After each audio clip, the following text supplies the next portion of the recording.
I'm Zach Snyder. And I'm Aden Matthews. And welcome back to another YouTube podcast, the one-stop shop for anything and everything related to YouTube. The show where Aden, prior to recording this, got a box of old Skylanders that are now on my shelf, which is a statement I never thought I would say, given that they are bad. So Skylander's pretty stinky doo-doo. Yeah. But like for the year or so that those games were hyped up and being released, they were a big deal. And nowadays it's just like, oh, great, there's like a Donkey Kong Skylander and a fucking Bowser one, and oh no, the villain is voiced by the same actor from Billy and Mandy, like oh no, like Billy's voice. This is that's what the villain sounds That's like. the villain? Yeah. Billy? Yeah. Oh, no. And it's the same voice, so but just in a villain context, and it's unfortunate. Let me just tell you, those whole games are unfortunate. I should make a video about them someday, but I'd have to buy them again and get footage, and I don't know about that. It doesn't sound like fun. Yeah, it's not. But it was pre-Amiibo, before like Amiibos were a thing. So like the idea was cool. This is true. And it's not like Amiibo really added a whole lot to the idea. It was just like, oh, Nintendo characters. I'm like, oh, cool. Just like, oh, better characters, and there you have it. I like figures. Like, fuck it.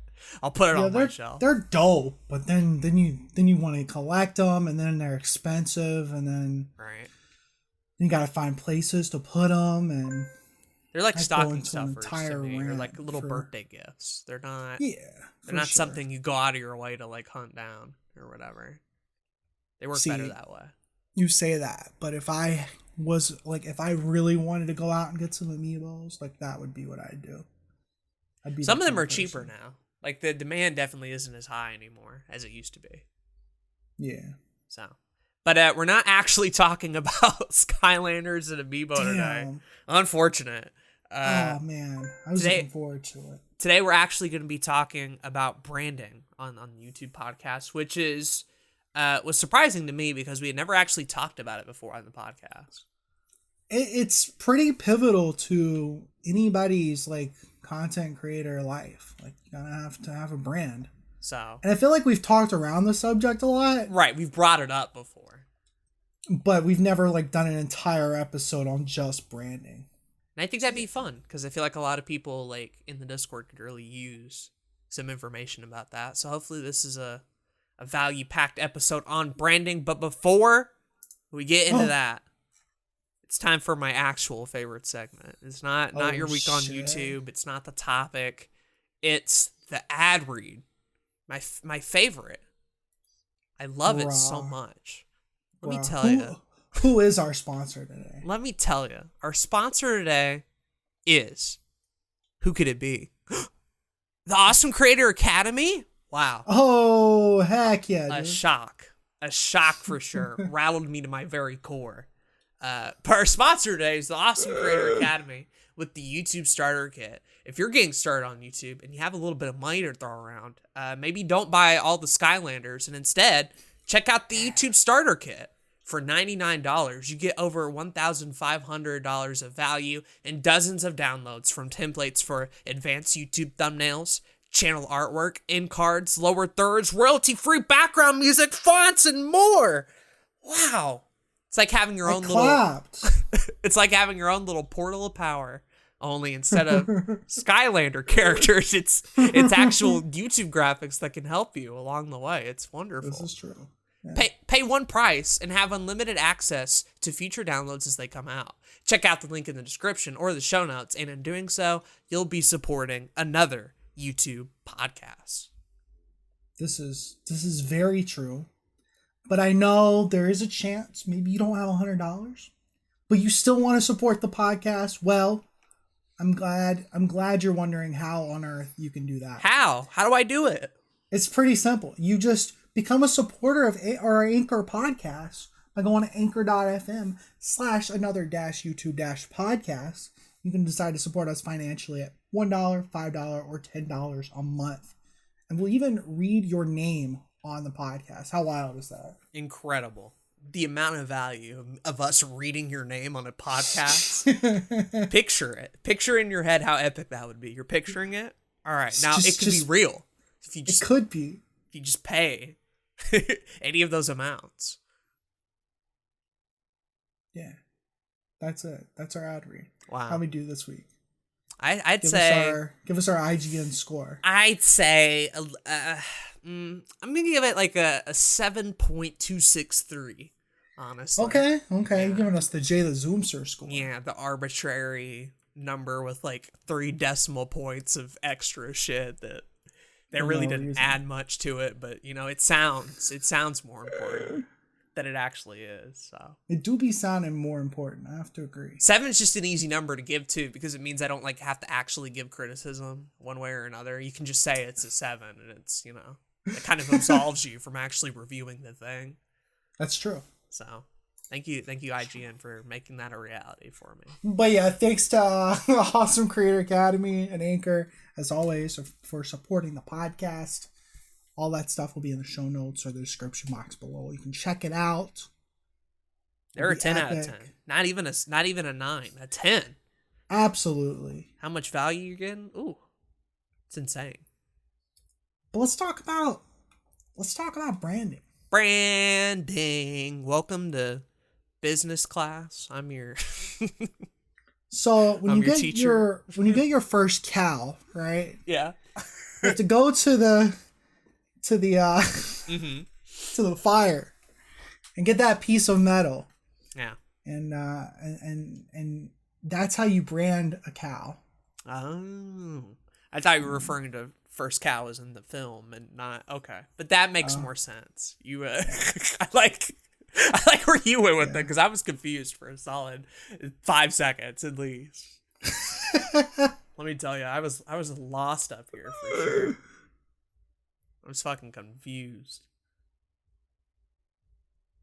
But yeah, branding. branding, in case you wanted to know how it was spelled. You're welcome. But branding is just sort of like one of those like ethereal kind of concepts where like people don't really like know what it means. It just kind of throws it around in their business TikTok account. Yeah, their lingos. Where it just sounds like a word that means a lot more than it is. How would you, in the simplest way possible, define branding in a real world sense? So, like, in a real world sense, and in the current year, everybody has a brand. Mm-hmm. And all that is it's like a reputation online.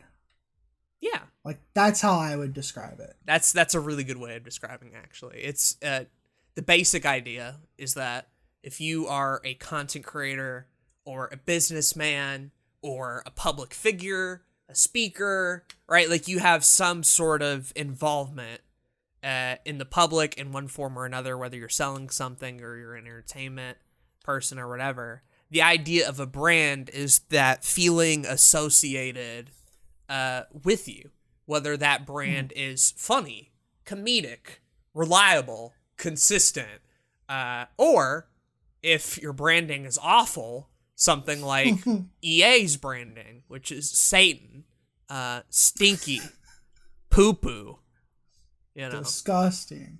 So it's like one way or another, the brand, how you're branded is how people feel about you, and how to establish a brand, how to manage a brand, going through ups and downs in branding and stuff. It's a whole big world out there that like you could probably actually like get a degree on. So don't expect this to be like a one-stop 100% course like on everything related to branding. This is very much branding from the perspective of 2 YouTube content creators who have not in any way, shape, or form mastered it. This is entirely true. It's like, if you remember high school and like there was a bunch of cliques and everything, and like each clique kind of had their own thing, like you knew exactly what they stood for, what they were about. Like you're basically bringing that high school mentality into your online presence. Mm-hmm. And trying to show exactly like what you're about, what you stand for, and whatever that is, like that's up for you to not only establish yourself, figure out for yourself, but to portray it to the masses. You have to be able to convey it in a way that makes sense to everybody else. Whether that's in like a visual way, whether that's with audio or video or a written word or whatever it may be. That's kind of how branding works. Because figuring out your branding is really like the first step in a series of steps where like everything from marketing to how you present yourself, how you're viewed in the public eye, all of that comes from being able to have a recognizable and establishable brand. And there are definitely people throughout all of history, celebrities, political figures, all sorts of them, that have really like mastered branding as a whole, and they got to a lot of places a lot quicker than they might otherwise have been, for better or for worse. But like, again, Definitely. keep it real simple here.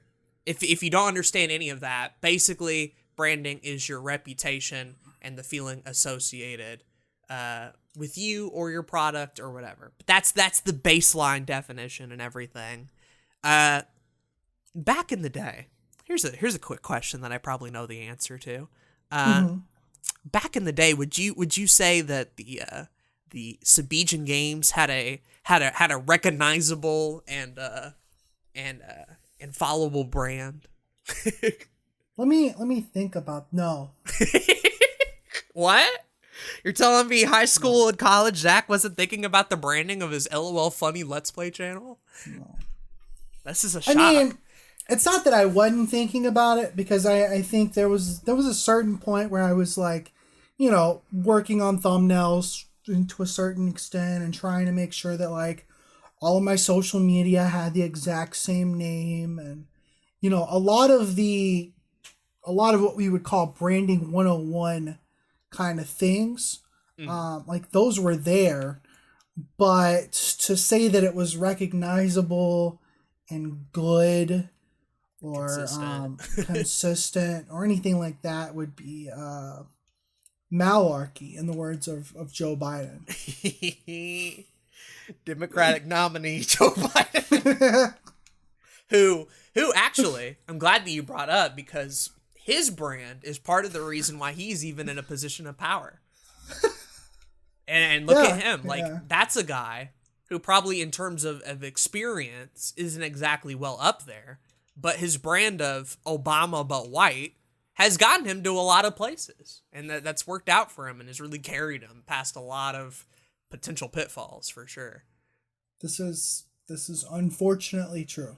Yeah, but unfortunately for Mr. Biden's brand, he says dumb things that kind of ruin that brand image for sure. It's where he might be getting more of the Alzheimer's 80-year-old in a retirement home kind of branding and image for sure. Yeah. But like for you, like, so if Sabijan Games didn't really have any of that, when would you say would be like the first project, I guess, whether on YouTube or anywhere else otherwise, where you had thought about like a consistent idea from the beginning about like how to brand and building a brand? Well, branding is one of those things where it's like, it's ideal if you can think of it from the very beginning. But when we're talking about newcomers in the content creation game, branding is not necessarily going to be first and foremost on that like docket. Obviously, there's a lot of things that we've talked about on the podcast that's arguably a little bit more important if you're just getting started, which is things like, figuring out exactly what you want to do to begin with, which means experimentation, which means branding is probably not going to be consistent at the beginning because you're trying a lot of different things. I know that has always been like kind of a situation for me, is I'm always trying too much to make the branding work. But I think it was probably when I had thought about branding probably around 2017 when I started getting more serious about YouTube. But it was when I created the Zack Snyder Productions channel and started putting things together in a more coherent and understandable way. That was when I had finally started understanding branding as a concept and Mm-hmm. working towards what I think I have better now, which is like the whole your everyday nerd thing. Like that definitely works out as its own brand. And then I have like these kind of smaller brands that kind of fit into what I do. Absolutely. I think Yin, in terms of like a YouTube show, has some pretty consistent and like strong branding just with the look of everything. Like Mhm. the red thumbnails, the iconic like Yin logo, how the show is structured plays a lot into branding. How like you come off in episodes plays a lot into branding. Like it's very pretty much established at this point that Yin is not like very much a, while it does have reviews, it's not exactly a critical analysis, and it's more of like Zach talking about all sorts of media with his own insight, and typically a lot of funny comedic bits as well. Like Mhm.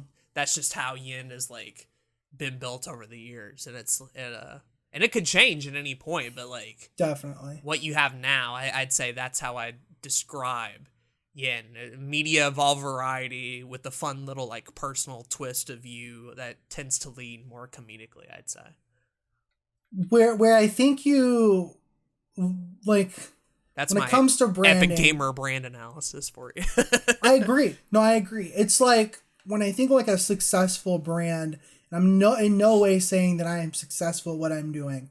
I think of Yin as like this thing where if I dropped everything else tomorrow, I could easily elevator pitch Yin to anybody and like continue doing that for a long time, and I'd have no problem with it. Mhm. The brand is there. It makes sense. Like people understand it. It's easily describable, right? Like you don't have to Mhm. like go out of your way to like bring up all different facets of what you do. You can focus in on just the in specific stuff and have the results to like back up that brand Even in 100% the of the name, time. like your everyday nerd, it makes sense. You get what it's about. It's Hmm. supposedly supposed to be everyday, but at least the nerd part brings it together. You kind of understand it. Meanwhile, like my old Let's Play channel, Sabijan Games, uh, most people don't even know what the word Sabijan means. In fact, nobody does. I don't even know what it means. It's a mystery. Um, it is a mystery. And I didn't just do Let's Plays, I did all kinds of shit on it. So it was all over the place. And it continued to be all over the place until it died its slow and painful death. And that's not even getting into like the different phases of art where like old Sabijan games was like a MS Paint Wonderland nightmare. Oh, yeah. Followed up by like the later 2016 kind of wild LOL like random thumbnails, and then eventually kind of melding into that like Zack Snyder like let's play typical format stuff. But even that had to compete with nerd psychology and Japan vlogs and everything else as a whole. And Yeah. that kind of brings, I guess, over to me a lot of the time where my original channel, Mr. Mario 952, had no branding, and it was basically just Aiden puts out any video projects that he wants to, and that's what I did, right? Like, Right. some of them weren't even involving games, you know, like Sploder Show was a big part of it. Random reviews were a part of it. Skit videos were a part of it. One part Let's Plays were a part of it. It was just this amalgamation of everything. And it never really had like a consistent like art or look to it, I'd say. Um, and then pair that with the fact that every video was drastically different from the one that came before it. And it was really hard to like get an idea as to what the branding is. And definitely some of that struggle kind of came in to Blue Couch Productions, but I feel like Blue Couch Productions, at the very least, had a recognizable logo, a recognizable name. Once the ocean aesthetic kind of got brought into it, it kind of tied every thumbnail together, even if they were from random or specific things. And the Mhm. format of Aiden talks about an interesting thing eventually became the primary format that I still do now.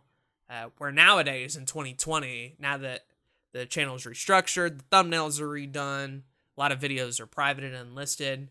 Nowadays, I feel like the branding for Blue Couch Productions is the strongest it's ever been. It kind of ties it back into that like value proposition as well, where like Mhm. For sure. figuring out what value you bring to people also kind of inherently involves like knowing what your brand and who you are. Uh, But yeah, like it took several years to get to a point, and it's not perfect now.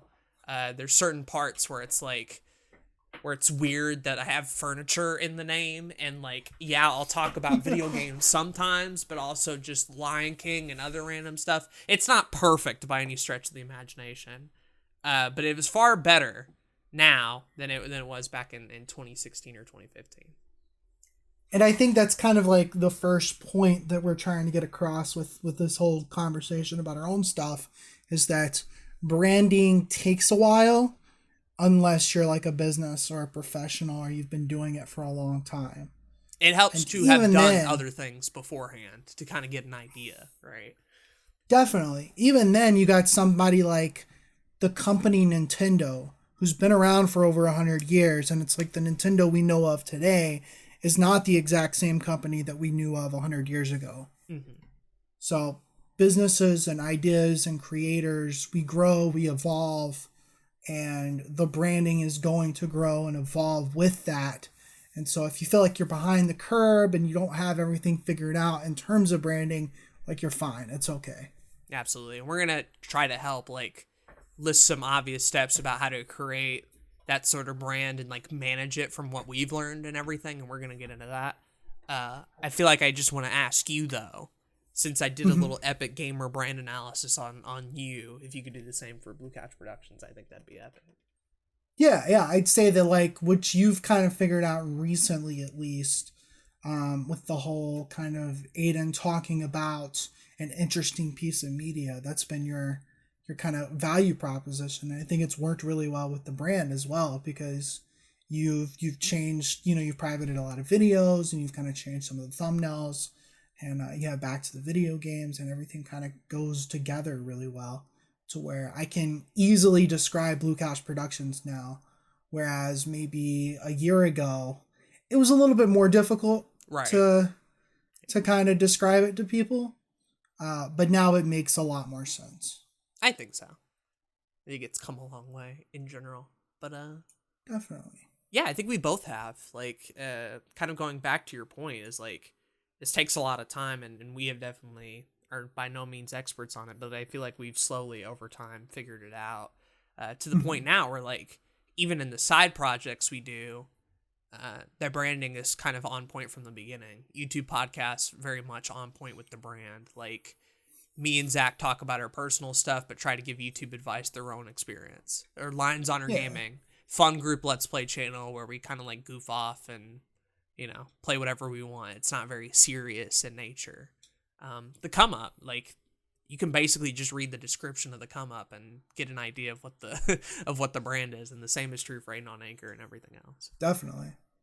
So what's really cool about, like, doing side projects, the longer you get into the YouTube thing, is it becomes easier to brand things. And so I feel like with every side project that we've started and continued over the last couple of years, like, we kind of get that branding down very immediately. Like, it's our kind of our first thoughts, or what's it going to be called? What's it going to look like? How's it going to be?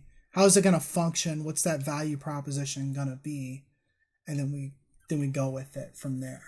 Right. And it can be a little bit frustrating if you try to think too much about that before you work on the content itself.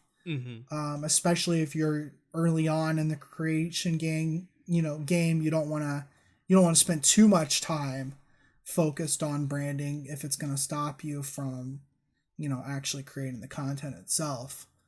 But the more you do it, the easier it's going to be to kind of figure out these things and brand things accordingly, if that makes sense. I think so.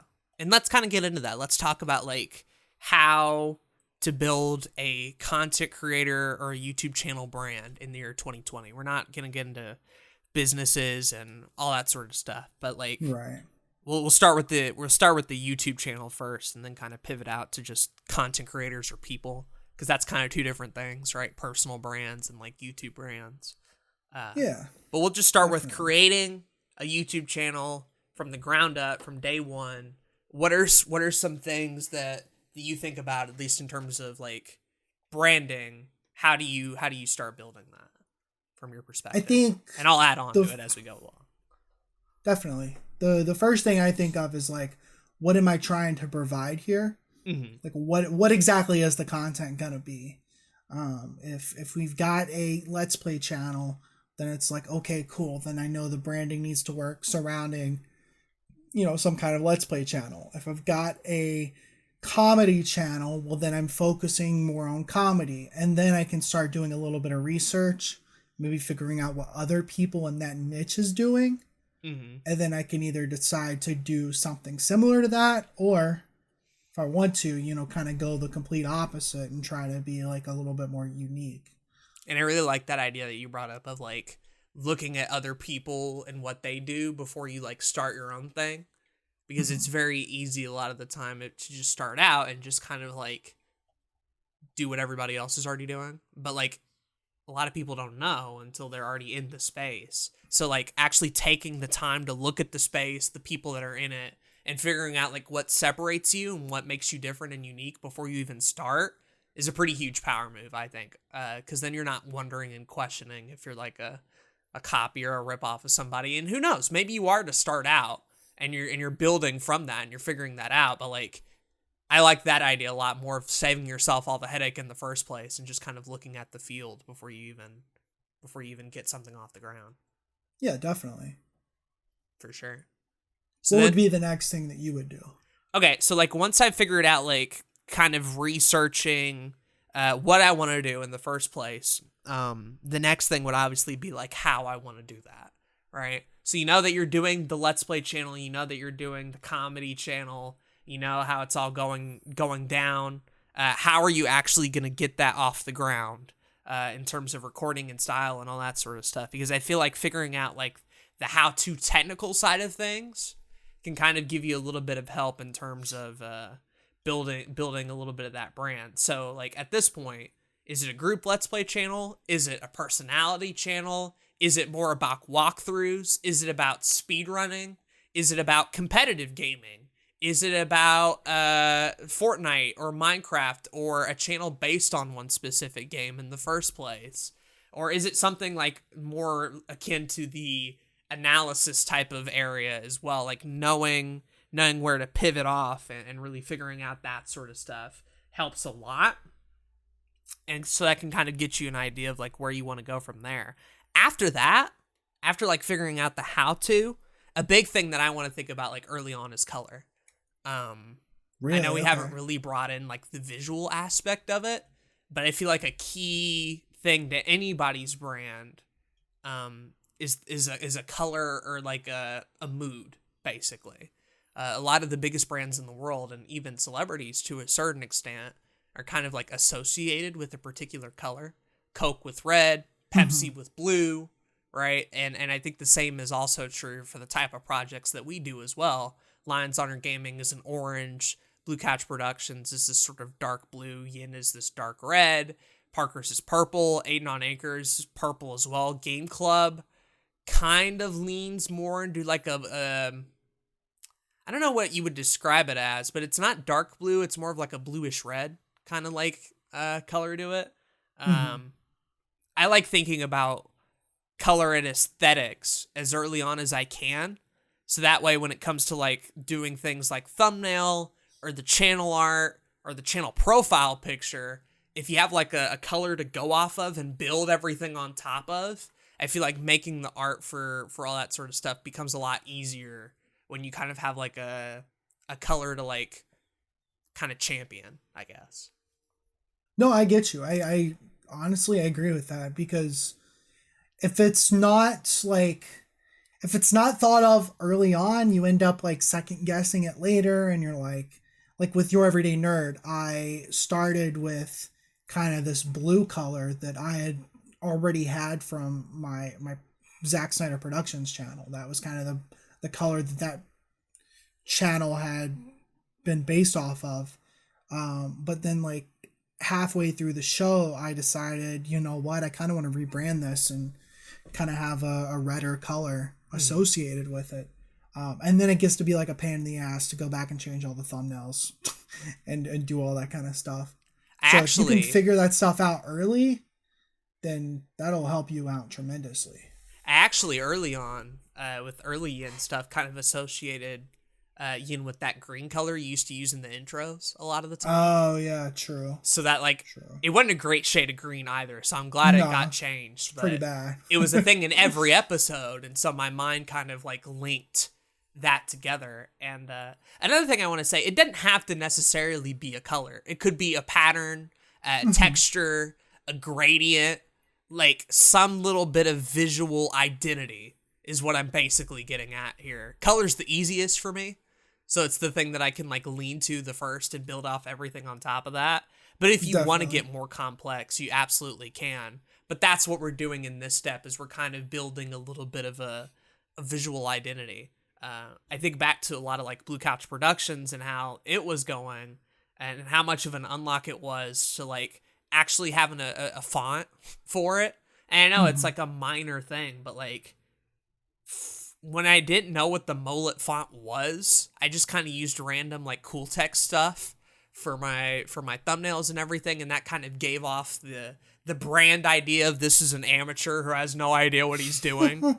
And so the second that like that designer told me about Molet, the font, and I'm like, oh cool, a big bold white font, and I've used that font for every video, from early 2017 to now. And it's like something as simple as a font can really bring like an identifying, like, again, that visual identity, that mood, that feeling. You know, when you're looking at Molet, you're thinking of Blue Couch Productions because it shows up in the titles, it shows up in videos, it showed up in thumbnails for years. Like, it's just such a core part of Blue Couch Productions as well. And there's thousands of little micro things like that. For Yin, like I think of the logo, obviously. I think of TVs because of the new TV thing that popped up into there and the sponsor thing. I think of like those old smaller TVs as well. I think of the lower thirds, right? Like when I think of Yin, a lot of the time, if it's not the episodes, it's the little elements that bring it all together. The branding can help tremendously with bringing everything together, because like you could have some really great content and it can be some of the best out there, but if there's no like real consistency episode to episode, it can be a little frustrating as a viewer to know exactly what you're going for as a creator. And it's just those little things, absolutely, that kind of keeps me going back to certain channels, certain ideas, and things like that. I still get compliments on the same intro music I've been using since 2016. Yeah, it's good, it works, and I still like it too. Yeah, so I get that. Like nobody should care about a fucking YouTube copyright free track that's actually called Jazz Addict's Intro. That's what the track's called. But now I don't even think of it that way because I use it so often in Blue Couch Production stuff. And I kind of want to touch on music as well because that's a huge part into that. And I feel like you would probably do a better job at explaining like how music works in branding because I don't know any of the terms for that. Yeah, for sure. So like when it comes to music, I've always thought of like intros. Those are that's kind of like the first thing that comes to my head when I thought about branding a long time ago, was kind of intros and intro music and all that kind of stuff. And for a long time, I used to be completely against intros. Used to be like, they shouldn't be in YouTube videos. And it really depended on kind of the channel and the idea. But I know there was a lot of like, it used to be a really big topic in like Let's Play communities where people were like, you should or shouldn't have an intro just because there were so many garbage intros out there. There were. The early days of YouTube Let's Play had so many garbage intros, and a lot of them are thankfully gone, but there's definitely a few that still use the 3D whooshy text with dubstep intro that goes on for 30 seconds and unfortunately blares, it's pretty disgusting actually. So what do you look for when you're making an intro then? What are you thinking of in terms of music? I think what I'm thinking for is like, what kind of vibe am I trying to put across here? For Yin, I'm kind of going for like a little bit of a laid back feel. So like I went with like a jazzy type type thing. Mm. And that's kind of, and I just really like jazz music. And so honestly, a lot of my intros to a lot of my projects end up being like jazz related. So that's more of a personality thing, more of like a personal brand thing than it is like a very specific your everyday nerd situation. But I think it can be said for just about any kind of project. Like think about who your audience is, those questions that we asked earlier, like continue to ask those questions, figuring out like what the project is and all that kind of stuff. And I feel like you can get closer to finding out what kind of music you want to use. Because if your core audience is like children, then you probably don't want to use heavy metal as the intro. It Basic just things. wouldn't make any sense, right? Right. You want to kind of match. Right. Or if your core audience was like 70 years old, dubstep probably is not going to work. I would argue dubstep works. I'd argue that dubstep doesn't work at all. Yeah. I'm going to have to agree. Don't use it. Don't, Parker. Don't use it. No dubstep. No more dubstep. It's annoying. It's loud. It's irritable. And when I click on a video and I see that, and I'm like, all right, It makes me want to cut the video off, right? Right. It's not inviting. Meanwhile, and that's a branding issue. Absolutely. Yeah. Meanwhile, jazz, kind of like lo-fi type stuff. And I'm not saying like use this 100% for your thing, because your thing might not need this. But like I think softer type music for intros is more inviting. I think that loud, obnoxious shit like should not be used for introductions. Well, then like, how'd you go about like the LHG intro specifically, because that is kind of more of a high energy kind of project for sure. And the intro music is not exactly, it's a piano thing, so it's not exactly like loud and obnoxious, but it's not the like calm everyday Blue Couch Productions theme either. It's somewhere in between. That's true. And I composed that one. I was just thinking like I need a little ditty for this. That's the word I was thinking. I need something that's a little bit more energetic, because we're gonna have multiple people on this. And something that kind of worked with everybody's personality. And it's like a little piano thing works really well for that. Piano is the most versatile instrument. And so it's just like do do do do do do do do, and it ends on like a softer like jazz type chord too. So it's not entirely really? So it's not entirely not jazz. But I don't know. It's one of those things where I try to ask, like, who's the audience going to be, and what kind of project am I looking at, and how can I make the music complement it rather than, like, completely contradicting it, if that makes sense. Right. You don't want to go out of your way to create a mismatch scenario where none of the elements you're using are really making sense. And I hope that, like, as you're listening to this conversation, you're kind of picking up of, like, what things make up a brand. We've kind of talked about like color makes a brand, music makes a brand, logos. We've talked about the In logo, the same for the Blue Couch Productions logo. The same is also true of all those channels that use like a cartoon avatar, right? That kind of adds a similar dynamic where it's like, okay, this image, this avatar is how I associate with the channel, and how that avatar is drawn can also give off certain vibes as well, whether it's one of those avatars with a hot anime girl, or like a fucking crusty middle-aged dude. Gives off different vibes. That's all I'm saying. It's definitely tough because branding is not a one-size-fit-all type of situation at all. You definitely have to tailor it to your individual needs. So it's figuring out the the project's needs. And the project needs, exactly. So it's like taking these questions and figuring out how can I translate it into a creative means. Like you were talking about, like logos and avatars.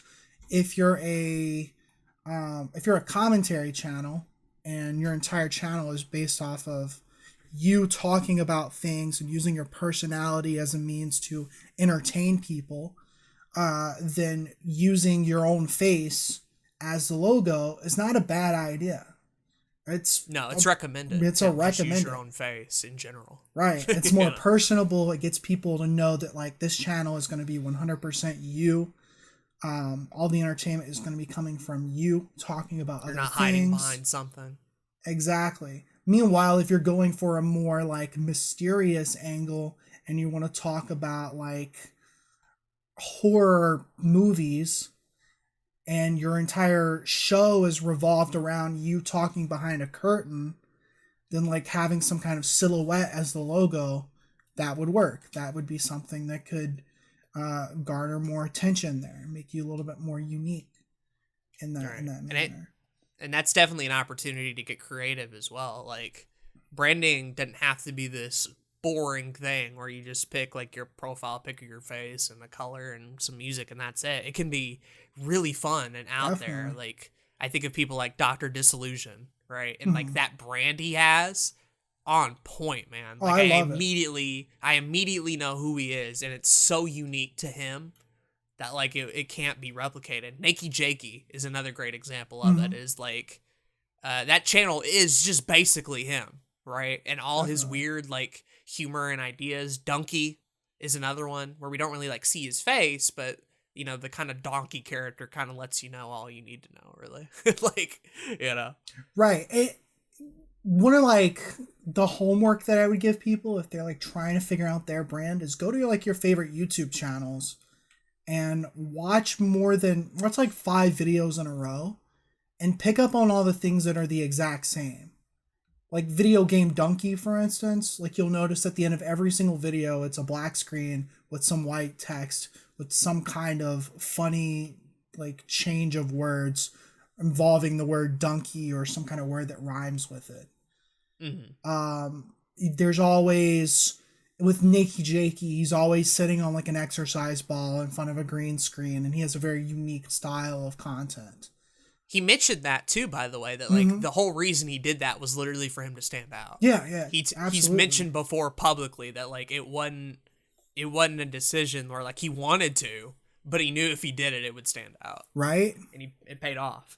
Anthony Fantano is the internet's busiest music nerd, and fucking Jacksepticeye used to look at the camera and clap into it or high five into it and have the Irish accent, and like everybody has these very unique styles and unique things about their content, and there's no reason why you can't also have those things for your content as well.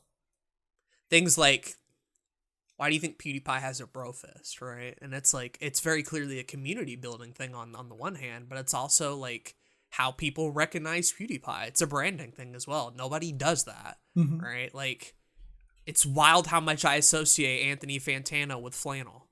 Right? And different colors of flannel. Somehow, through the power of branding, yellow flannel is more valuable than red flannel. And it's like, no, it's not. But in the context of how Anthony Fantano is branded, he's able to take images and iconography and actually impart a meaning about it. And that's what branding's all about, like we talked about. Absolutely. Giving yourself a feeling, right? A reputation. I picture Anthony in front of a boring white wall and like a shitty like little green screen square for the album that's hung up by like a little pin or whatever in a record shelf, and like and I could go on and on and on, and it's like having these little unique things about yourself, your personality, the things you do. And that's why a lot of people talk about being yourself, because that's the easiest way to build a brand. If you're just yourself, chances are you're going to have those unique things that stand out about you, and you don't have to like artificially create a character, right? You can just be you and do it that way. Definitely. So I think that plays a big part into that. And it's like, in terms of regular just YouTube specific stuff, because we're kind of transitioning now into content creator stuff. I think in terms of YouTube stuff, think about your icon, your channel icon, right? Is it a logo there? Is it a picture of you? The banner, you know, what fonts are you using? What colors are you using? Your thumbnails, obviously, what style are you going for? Is it funny? Is it not funny? Like, picture that into it. And even even coming down to how you edit videos, I think a lot plays a huge factor into your branding. Like, there's a certain way that Zach edits videos that I know subconsciously when I'm watching it, this is a Zach video, right? Definitely. And that's for anybody. Same is true for myself and Jay and Parker and everyone else. It's every little thing that you do for your content is going to be just a little bit different than somebody else. And the more different and unique it can be, while still maintaining like an objective quality of the content, like the more you're going to stand out, and the more like your brand is going to be your brand. Mm-hmm. Not somebody else's. Exactly. So now we've kind of gotten the YouTuber thing out of the way. Like, it's obviously a bit different when it comes to your own brand as a content creator. Like, for example, the brand of Yin is not the same brand as Zach on Twitter or Zach on Twitch, you know? Definitely. Like, there's very clearly a bit of a disconnect there. And some people straight up just have it all be the same. Their YouTube, their Twitch, their Twitter, everything is all branded the same way. And so if you find them, you know, you can easily get an idea of what it is. Others feel the need to kind of differentiate a little bit. And that's where I'm currently at now. Mm-hmm. Because I feel like playing to each platform's strengths and weaknesses is a better idea than just kind of taking YouTube and copy pasting it everywhere. It's an interesting thing that I feel like is debated a lot. And I still don't know like what the correct way to go about it is. And I don't think there is a correct way. I'll just straight up say it's all that. Conjecture. Definitely. But no, you're right. Like, I know that a lot of what I do online, like I use a lot of the same iconography across different platforms, but it's not all identical. Mm-hmm. Even like, you know, my Discord is Zack Snyder Productions because it hosts everything that I do. And it's got the same icon as my Twitter, which is like a personal kind of Twitter platform. But I also use that for business related, you know, stuff.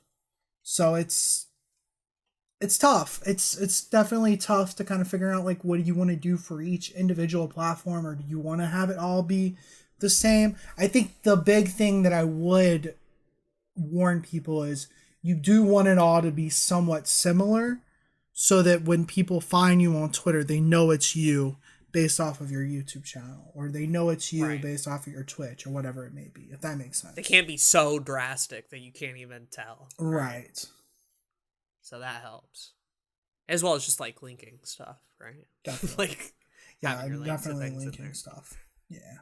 Links and stuff in there. But I feel like for Twitter specifically, it was kind of the thing, and we've talked about this on the podcast before, where it was very much the brand of the Twitter was just YouTube again, where I just take YouTube stuff and upload it to Twitter and have links and stuff. And occasionally I'd retweet Denku's stuff. Whereas now I feel like I've been trying to get better at this, and I'm by no way a master. But trying to take things that I do every day in my normal life and just making a tweet about it. So like the Skylanders tweet, for example. My granddad comes over, he has some Skylanders that I used to have as a kid. And like normally, I'd just be like, okay, cool, and put them on my shelf and I'd go about my day.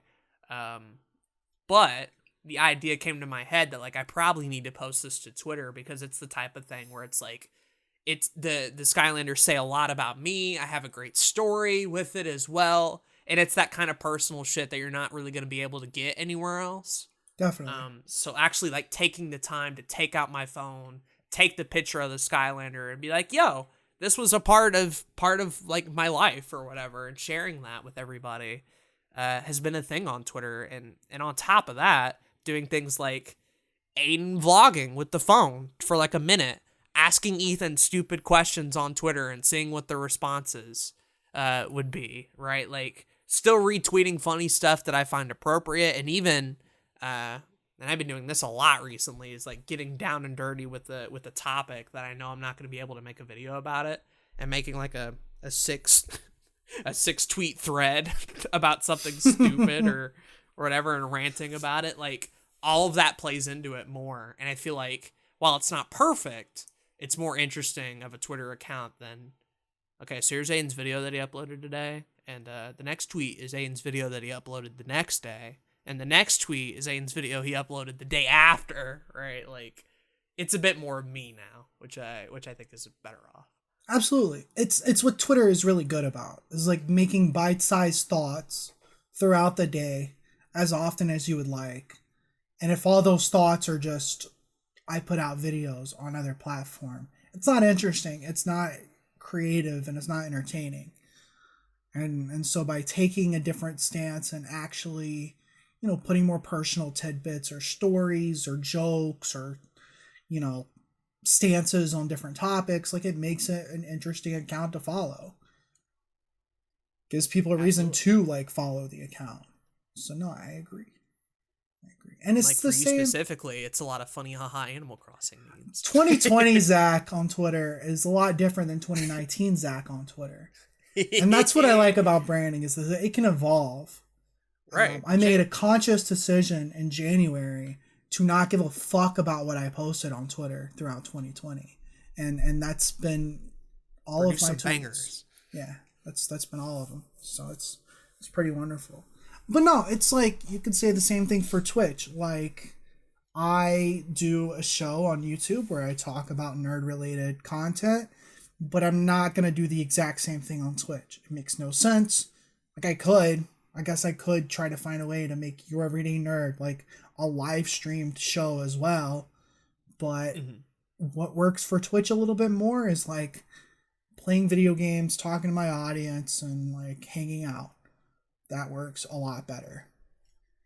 It's like a live chat is a huge part of that platform, and if you're not being personable and you're not reading that, and you're just like playing a video game for 4 hours, well, that's not really appealing to how Twitch works, and it again like affects your brand, right? Like, definitely. And how people perceive you on a lot of those platforms. And I think a lot of the pitfalls that people can fall into with branding is that, like, if you are being yourself and if you are showing everything about your life, the things that you talk about, both positive and negative, can have an effect on your brand for better or for worse. A lot of what we've talked about with like other YouTubers is that like that we really can't stand is the type of complainy stuff we see on Twitter and YouTube, where people are complaining about their own problems and that's all you get out of somebody. That's a branding issue, right? Definitely. Or LOL, my favorite artist who does remixes turns out hates gay people and posts homophobic rants on Twitter. That's a branding issue. It's also a humanity issue, but it's a branding issue as well. Like, man, I sure do like watching these Twitch streams, but it sucks that they have to keep bringing up their like their donation goal in order to pay rent, and so they keep complaining about it like every 2 seconds on Twitch. That's a branding issue. Ninja cussing out a kid and calling him a faggot is a branding issue. Ninja's a funny one because like he's very clearly a brand marketed toward children, and advertisers like literally grasp onto that. Yeah. The old Ninja on Twitch, and you can find 1,000 clips of it, was unrailed and edgy as fuck. I'm sure he was. He seems like that kind of dude. Yeah, not entirely surprised at all. But he's running for president, so. Absolutely, bro. Ninja for president. Love to see it. You're right, though. You're right. It's when it comes down to like branding across multiple different platforms as a creator.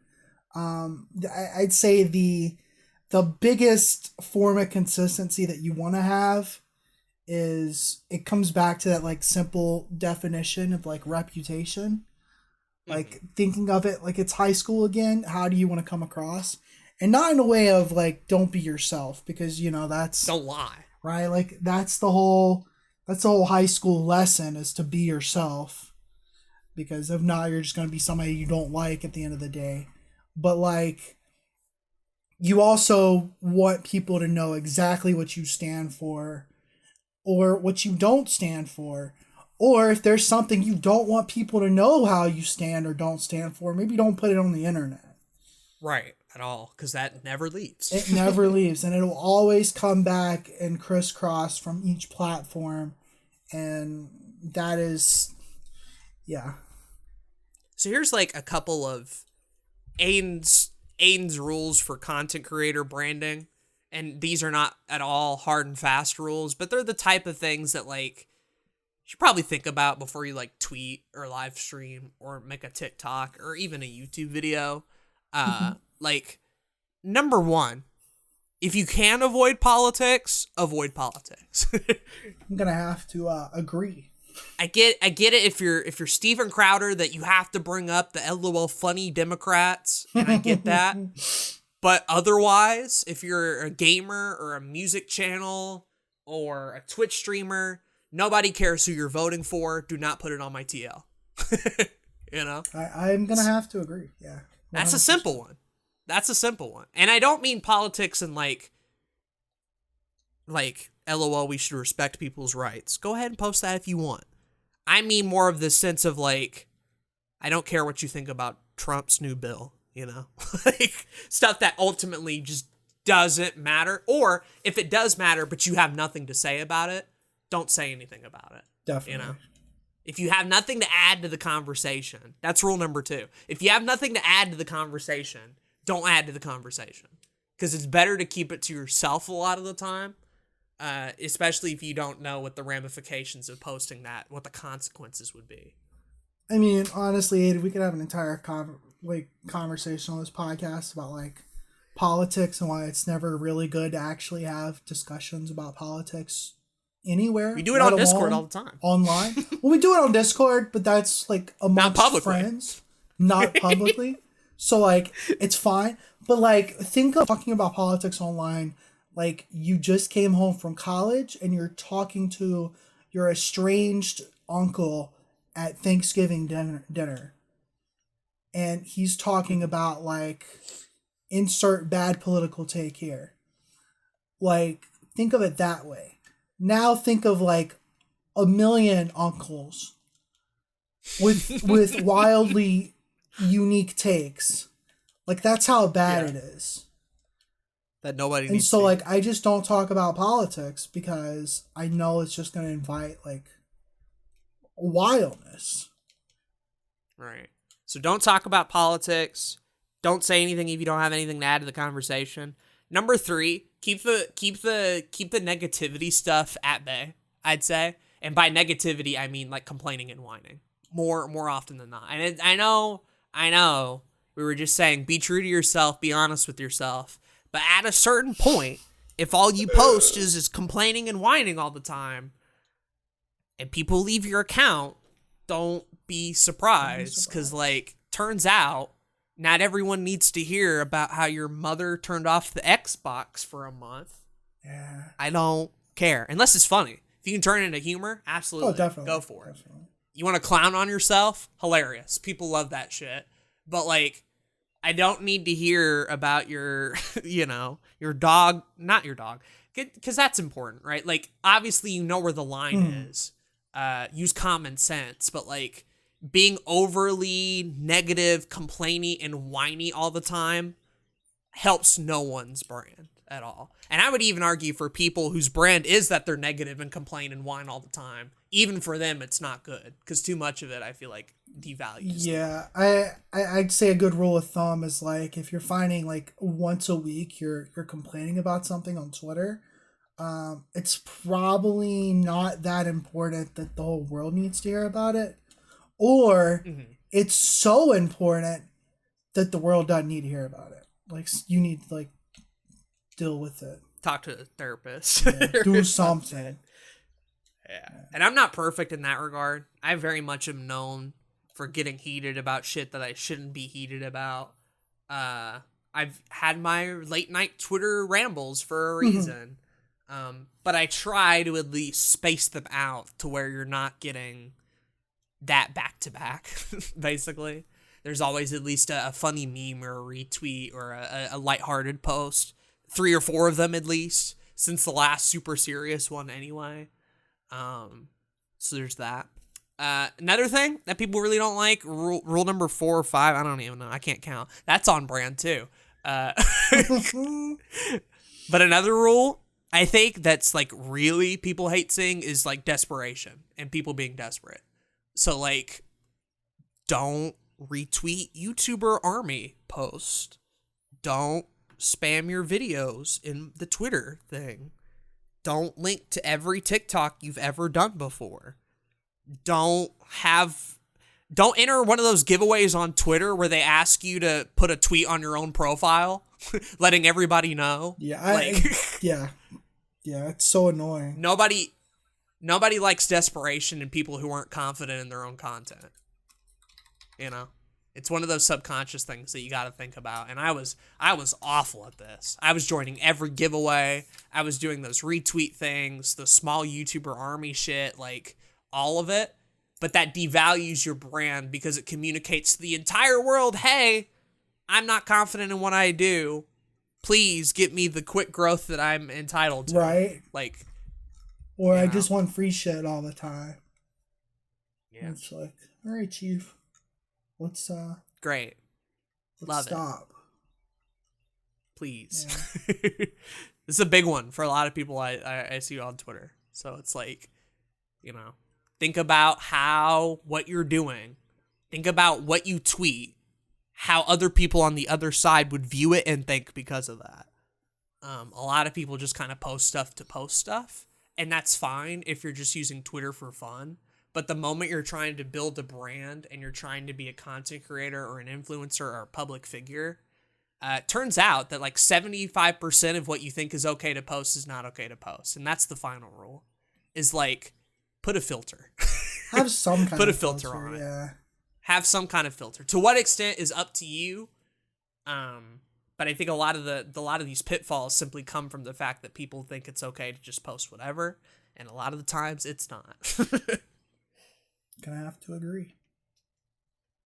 But you have any more that like you hate seeing on Twitter or I know I didn't really get into Twitch or YouTube specific ones, but shit like that of like rules that you try to live by? I mean, I feel like those are the big ones for sure. I got super tired of seeing politics on my timeline on Twitter, to the point where it's just caused me to not spend much time on the platform anymore.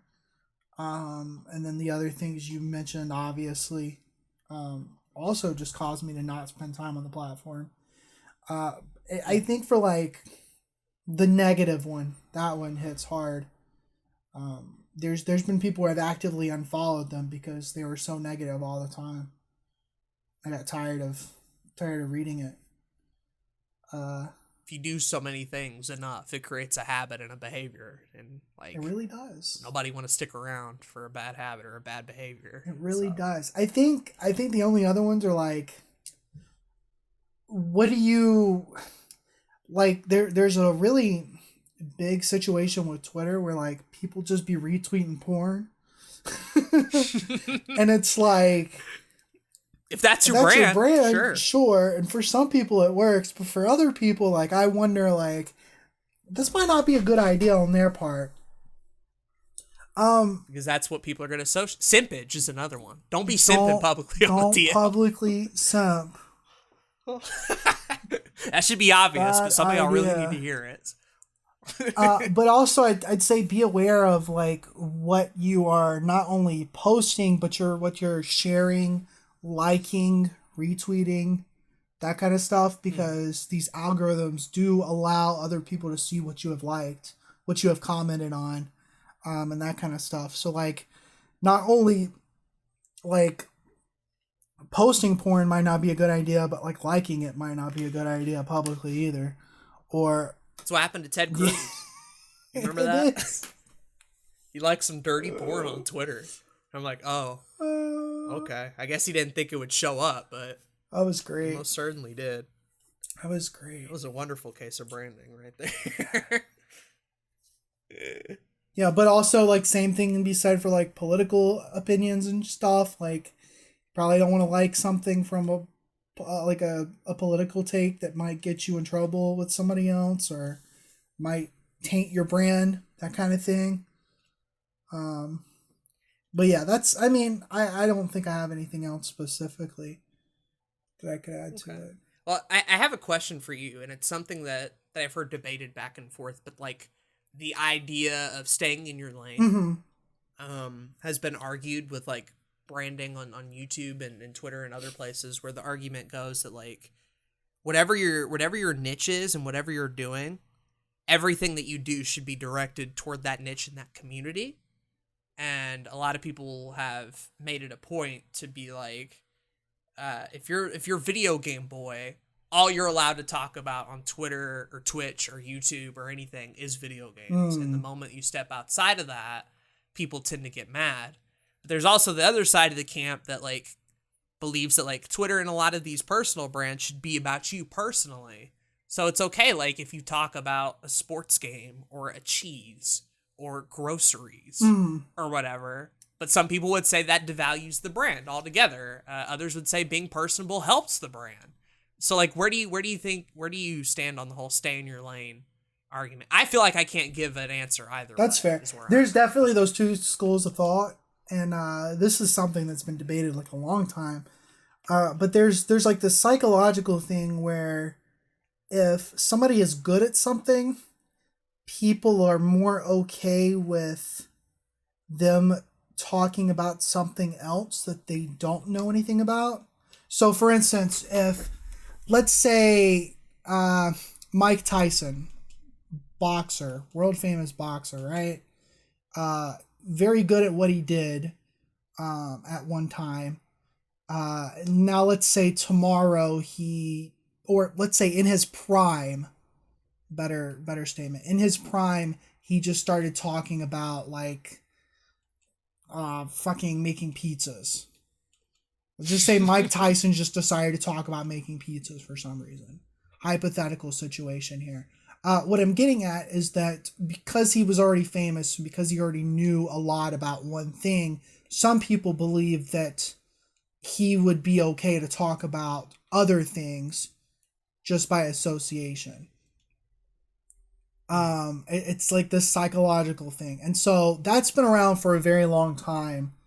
And I disagree with it in some instances where it's like, obviously Elon Musk is getting a lot of backfire right now on Twitter because he's talking about the quarantine situation and he's talking out of his ass.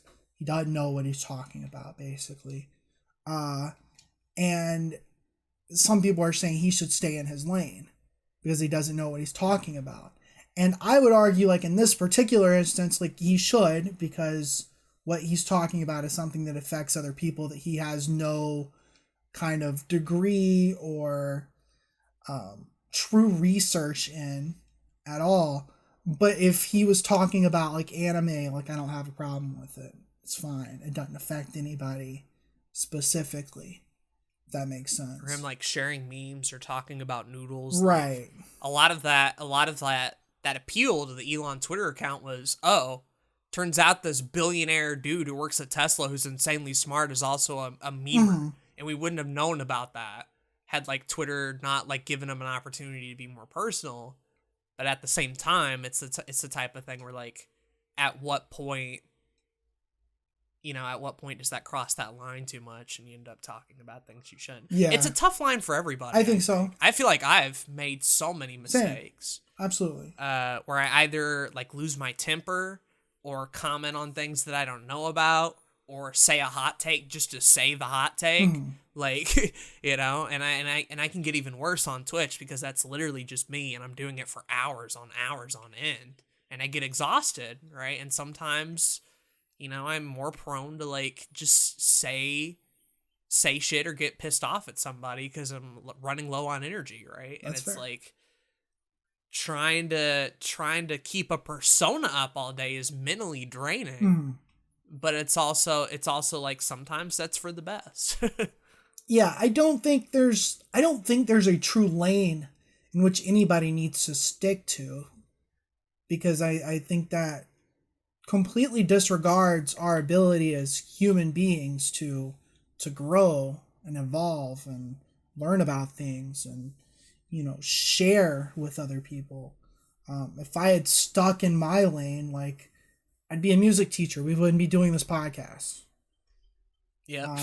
And I am very happy that I didn't stick to my lane, and I'll continue to not stick to my lane because I feel like I cover a lot of those different lanes. But then again, like, I'm not going to go talk about politics tomorrow on Twitter because I don't feel like I have anything interesting to bring to the table. So I guess that's kind of where I'd put it at. Like, if you're saying things that are unique to your own experience, if you're saying things that you feel like you can share with other people in a positive manner, then I think that is cool and should be, like, more people should acknowledge that and allow that. But if it's something that's gonna like harm other people, if it's something that doesn't really bring anything to the table, like maybe it's not necessary to like throw out there.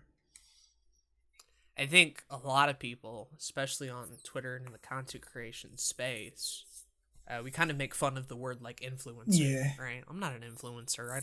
I don't influence people at all, but I think to a certain extent, when it comes to how big your platform is and how big your brand is, what you say does in fact matter. Absolutely, yeah. And can create a real impact both positively and negatively. We've seen bad examples of it, obviously, with like PewDiePie and Ninja before, but we've also seen like a lot of good examples with like Jacksepticeye like doing a charity stream, and because he has a huge platform, oh, would you look at that? The power of his brand got like money for people who need it. Definitely. Like, wonderful. Love that shit all the time. But it's like, I think the first step is just recognizing that we have that power in the first place, right? Recognizing that what I say on Twitter or a YouTube video in some form or another is not said in a vacuum, you know? It impacts people who watch it today, and it can impact people who watch it 3 or 4 years from now. Definitely. You know? What I tweet, at least in some form or fashion, matters to somebody. So I need to be careful about like what I say in the first place. And I feel like a lot of creators, whether it's Ninja, PewDiePie, bigger creators or smaller, really like need to think, okay, if you're not going to consider yourself an influencer, then at least understand the idea that some people are taking what you say and forming an opinion off of that, right? Like, nothing you say and nothing that's on social media exists in a vacuum. It impacts people. Oh, absolutely.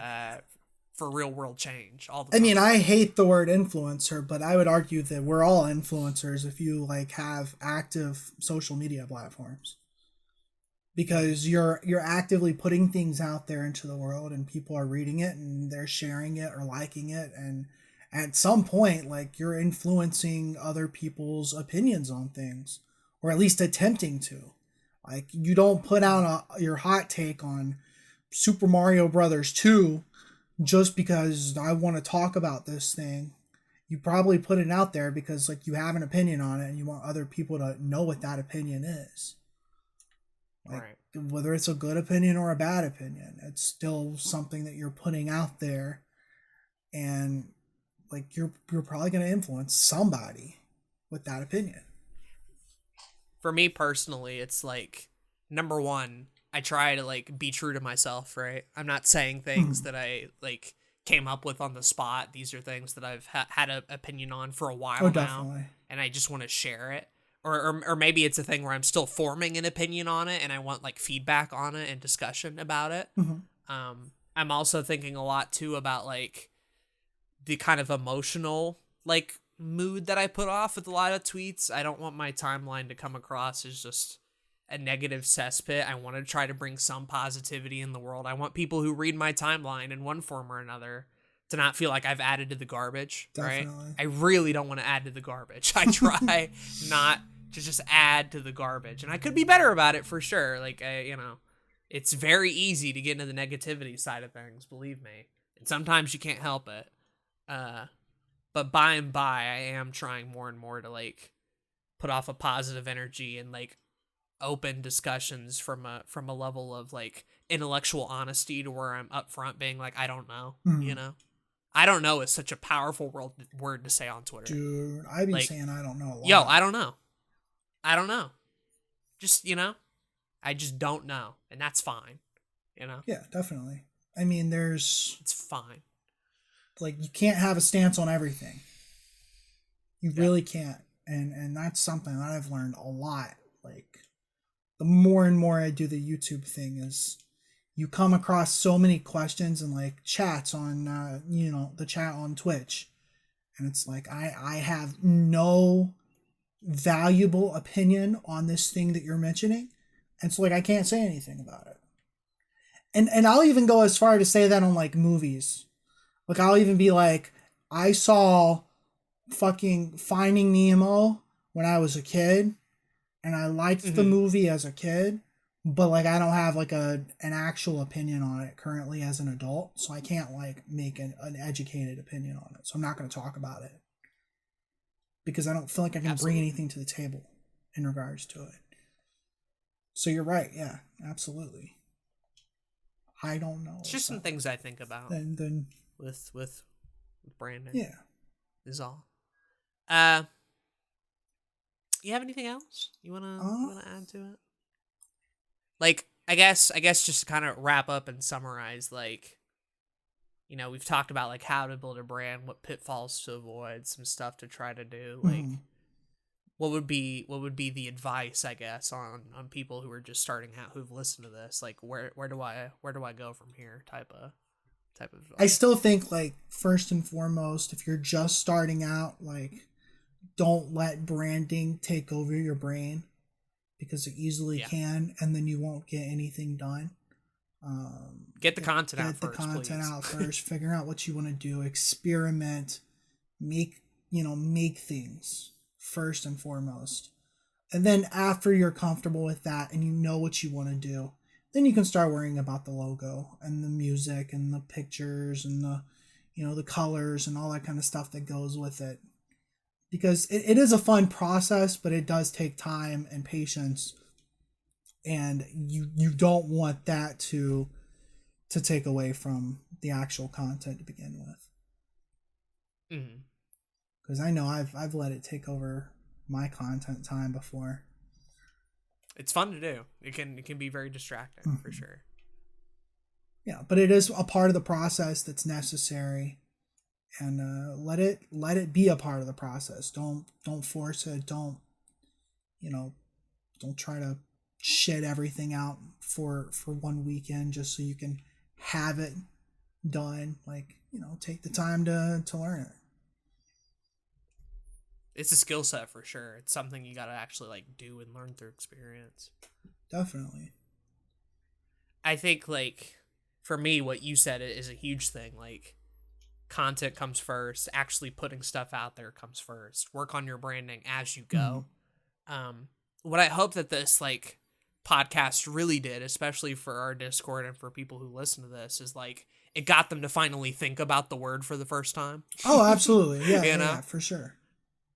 Because I feel like it's one of those kind of LOL foreign concepts that really don't get brought up a lot.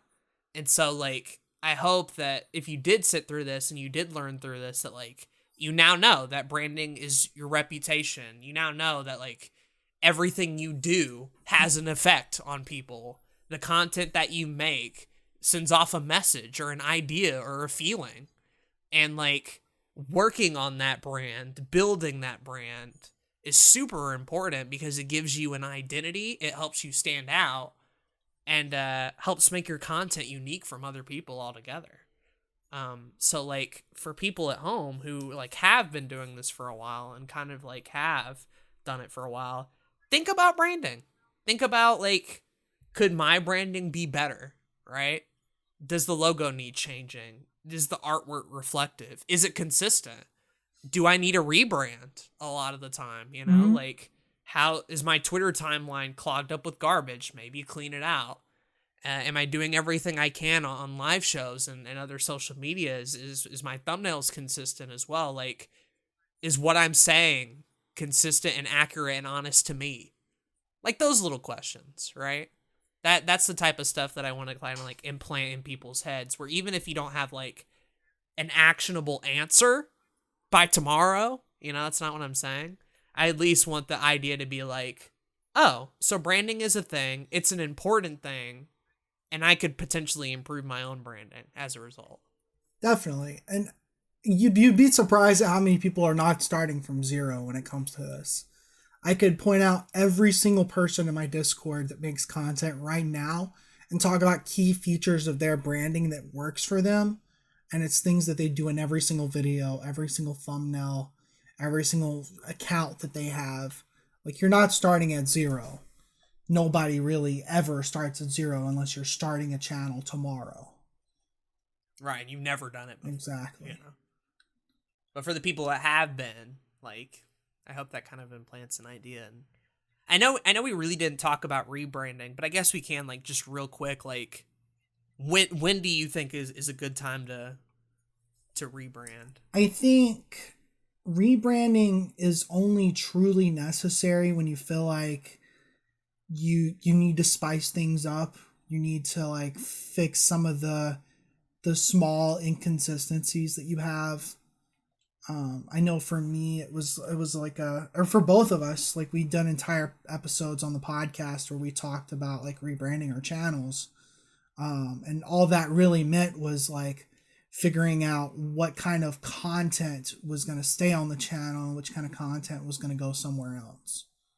And then we got the visuals and the music and all that kind of stuff would come along, along that process. But I don't think there's a certain, like, when rebranding needs to happen, if it even needs to happen at all for most people. Right. Minor tweaks go a long way too. Like, I think you don't so. have to throw everything out with the bathwater. Right. Like, build upon. And I think it can even be very jarring to an audience if you're just rebranding everything out of nowhere one day, especially if you're kind of bigger. But I know, or if you do it like every month, or if you do it every month, you don't want to rebrand often. That's definitely not something that you want to do. I think a good rule of thumb is, like, wait at least a year. Definitely. Have a visual identity, do what you do, and then if you, like, are sick of it, change it up. If you've had one brand going for, like, several years, then it's okay to rebrand whenever. You know? Like, but keep in mind that will have an impact on people. I didn't really go through a lot of it because the Blue Couch Productions name and idea was kind of from the start. The only major change I added was just making it look nicer. The ocean stuff, the Hawaiian stuff, and then the wood thumbnails. Those were the major change. And intros. I changed intros like 1,000 times. A lot of the rebranding that I've seen that works really well is when people are kind of trying to change their content specifically. Whether it's if you're switching entirely gears. Like, I'm doing this one thing and now I'm doing this new thing on the channel, or whether it's, like, minor fixes, like, I'm going to be changing the way I edit my videos, I'm going to be changing the topics that I talk about, whatever that might be.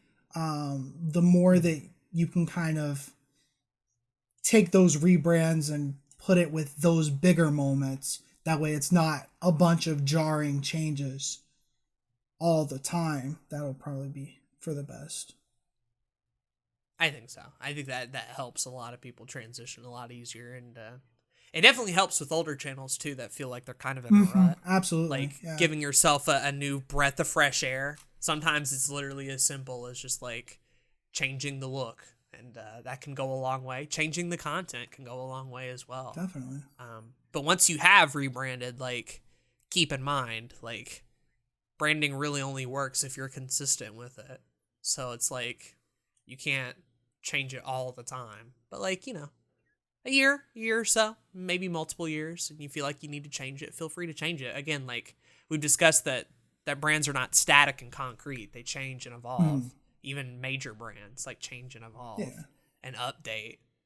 Don't feel afraid to update and change up things if you need to as well. Definitely. I know with Parker specifically, like, giving him that new channel banner to, like, really match the new, like, 80s aesthetic he was going for, and, like, fixing up that logo where it had the background with the pink lines and the analog fuzz, like, went a long way into, like, kind of cementing Parker with that nice, like, purple pink retro aesthetic look. Yeah. So little things like that. I like it. That's pretty much all I have. I had forgotten that we didn't talk about rebranding, so I wanted to bring It's one of those things where like we talked about branding and we've talked about rebranding our own stuff so much that it can be kind of hard to remember. But yeah, I mean, it works in very similar ways. Fortunately, once you've like branded something, it gets a lot easier to rebrand and brand new things and all that kind of stuff later down the line. It really just comes down to like, I think, like figuring out your value proposition. So like, what content do you do? How do you plan on delivering it? How's it going to look visually, right? That part of it, figuring that part, and then being consistent with it. So being consistent video to video, tweet to tweet, all your platforms, cohesion, right? Value proposition and cohesion and consistency. Consistency. It's like those three things.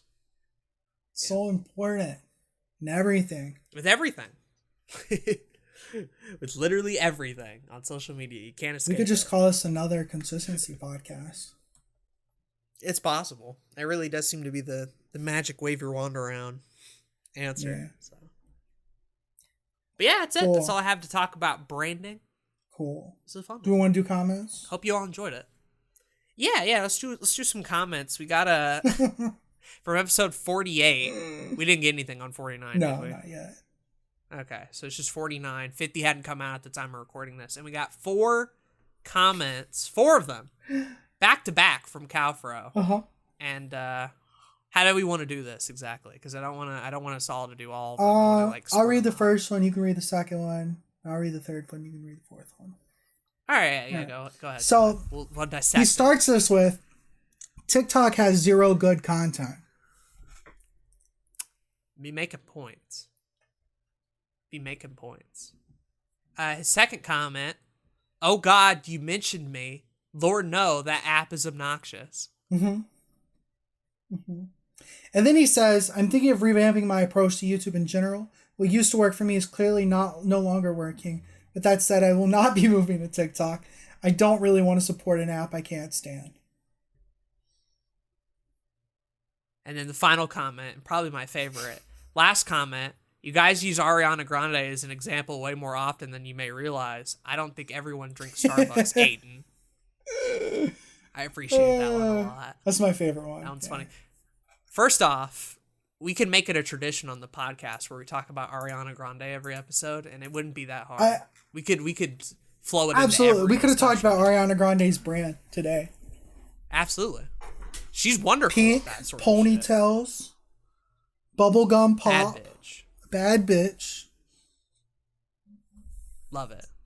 Yeah. Love it to death. I do too. But yeah, that part's easy. And then there's the whole TikTok conversation, and that's, if you don't want to do it, don't do it, man. Yeah. I just, me and Zach just thought it'd be a good fit for the type of shit you do. That's all I'm saying. It would kill it over there. TikTok is like, I don't know. It's like there's a lot of garbage. There's a lot of garbage. A lot of garbage everywhere. There's a lot of garbage everywhere. Yeah. Like there's a lot of garbage on YouTube. A lot of garbage on YouTube. There's a shit ton of garbage on YouTube. Like I see it every single day. I open up that dumb app. Like there's garbage. The amount of thumbnails I see on YouTube on a given day versus the amount of actual YouTube content I watch is amazing. It's wild. So, I mean, yeah, there's a lot of bad TikTok content, but like there's some good shit too. It's what's working in 2020. I mean, that's what we talked about in the episode, basically, was that kind of a new avenue, and it's kind of kicking a lot of ass right now, so it felt important to mention it. But we also mentioned that, like, short-form video in general is a huge thing. This is true. So, like, whether it's TikTok or somewhere else, it doesn't matter, but that's sort of where the trend's going. And now that I actually know how to edit, like, an Instagram video, I might be able to figure out other things. You could. Maybe. Potentially. That'd be up. And then what do you think about the third comment specifically about him revamping his approach to YouTube in general? It's interesting. It's super interesting. He's done, I mean, over the last year, Max has done a lot of different things, which has been really cool. Like he's continued to kind of put out his traditional type of Calfro comedy sketch. Can you call them comedy sketch? I guess they kind of are. content. Comedy shit post. It's he's got a very unique style of content, which I personally really love, and it's been very interesting to kind of see how he grows those. But also, he came out with the "Don't Live Like Me," which are the shorter videos that he's able to put out a little bit more quickly. He's done a few live streams here and there, and I don't think he's kind of enjoyed doing the live stream stuff as much from what I've seen. He's doing a podcast now too. Grow the Fro. Oh, is he? No, I didn't know that. Yeah. Okay. It's a new Anchor podcast. There's 2 That's episodes. epic. I gotta listen to that shit. I haven't listened to it, but basically how he described it to me was like short little stories. Ooh. So Okay. if you wanna please check that out. Absolutely. Definitely. I think that'd be wonderful. Definitely. But I think part of that is what he was talking about here of like restructuring how he makes content. It's like Cowfro at this point now has podcasts, live streams, obviously his Twitter meme material, and then 2 channels, the Cowfro actual channel and the Max Minton channel that actually does the Don't Live Like Me stuff. So it's separate in that aspect, and it's where I feel like Cowfro is very strong branding wise on like Twitter. I know who Cowfro is on Twitter. I understand the type of appeal that Cowfro on Twitter offers, you know. Things like YouTube and podcasting can be a little bit more difficult for him. Definitely. But he also has like 8+ years of content, right? So it's hard to really get any of that to kind of cohese together nicely. It's not easy because I know what kind of creator he is. He's the kind of person that likes to experiment and do new things all of the time. And from a viewer standpoint, like, it's very entertaining. But from like an algorithmic standpoint, it's very difficult to, you know, put him in a box. But I don't want to put him in a box, you know? I don't either. Like, yeah, I like the content. I like what he's doing, and so I hope whatever he does figure out, whatever he does kind of, you know, in whatever new direction he's trying to get into, like, I hope it doesn't take away from the charm of his current content, because I think that's what I would say. It's difficult as well. Yeah. Is like, please do not change the content that you're making, but like, if you wanna, like, the presentation and how you deliver that content, I think could be an easy way to improve, I think. If that's what you're looking for. Like, if you want the Aiden feedback, what would I do type shit, I would literally keep the content that you're already making, but just everything surrounding the presentation of it, the channel itself, the thumbnails, how you deliver that, etc. That I think would be the easiest to just, in one night in Photoshop, improve. Just like work on thumbnails and that kind of thing. The channel and the banner, because it's very clearly a channel from 10+ years ago. That's fair. You know?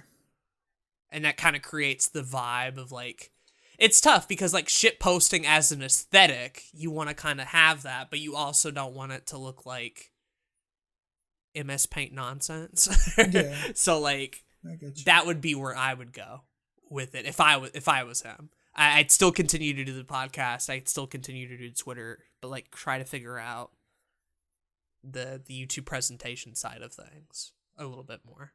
And do TikTok. No, you don't have to do TikTok. I'm joking. If you want to, that's up to you. TikTok. But I don't know. What would you do? I'm just offering advice. It's hard to say what he's actually gonna do, but like, yeah, I'm just trying to say things. No, it's tough. It's tough because like we give advice on the podcast, and we want people to like kind of improve, you know, their channels and their presentation and, you know, branding and all this kind of stuff. But like, there comes certain creators where it's hard for me to give the same advice because I don't want it to hurt their actual content. And Calfo is like one of those people where it's like, he makes such a unique style of content. I'm not trying to kiss this dude's ass. Like, I don't want to do that. This bovine, hairy asshole. Yeah, I don't want to do that. But like, his type of content is so unique, and it's such like I don't want it to change because us two guys on a podcast were talking about ways you could improve your YouTube channel. But that doesn't mean that there's no room for improvement whatsoever. Like finding new ways to put out more content. That would probably be like my number one, kind of thing. Or if not that, like look at the channels that you watch that have, maybe content every few months or every month or whatever it may be. And then kind of do similar things like they do. Try to work on the thumbnails, try to work on the titling, the SEO, anything like that. Maybe that can help. But yeah, it's tough for sure. It's hard to say for sure because like this is very much an advice centric podcast. But when it comes to people that you personally know, it's hard to be like, you should do this and this. It's like I have ideas for everybody. Mm-hmm. But that don't mean that my ideas are a great fit as well, depending on what they want to do and where they're coming at it from, Yeah, this is so it's always it's always knowing, like, we're never gonna know the whole thing of it, which is why I'd be interested in a follow-up comment if you do decide to change anything or if you go anywhere. Like, let us know what that was like, because I'm interested in a follow-up for sure. But yeah, no, very great comment, very hilarious comment with the Ariana Grande stuff and the TikTok stuff. Hope the channel revamping thing goes okay as well. Thank you for the comments, Calvaro. Always appreciate it. Big it. Boy. Big cow man. But yeah, I think that's all we got. If you guys want to leave comments as well, guess what? You can check out the YouTube channel, or you can email us at anothery2podcast@gmail.com. Hit us up. Comments, suggestions, death threats, whatever you feeling. Like, we're here. We got you. Topics. We need new topics. I know it's wild and that we keep mentioning that, but like, you'd be surprised. Be surprised at how often we need new topics. Absolutely. And thank you to our sponsor, Awesome Creator Academy, as well. And hey, like we mentioned at the start of the episode, if you want to support the podcast, you can do so. It'll help us kind of get things back in shape as we try to make things a little bit more consistent and stuff. In the meantime, I've been Aden. I've been Zach. And we hope you enjoyed listening to this episode of another YouTube podcast. Bye now. Bye. Bye now. Bye. You can leave now. See you later. All right. Goodbye. All right.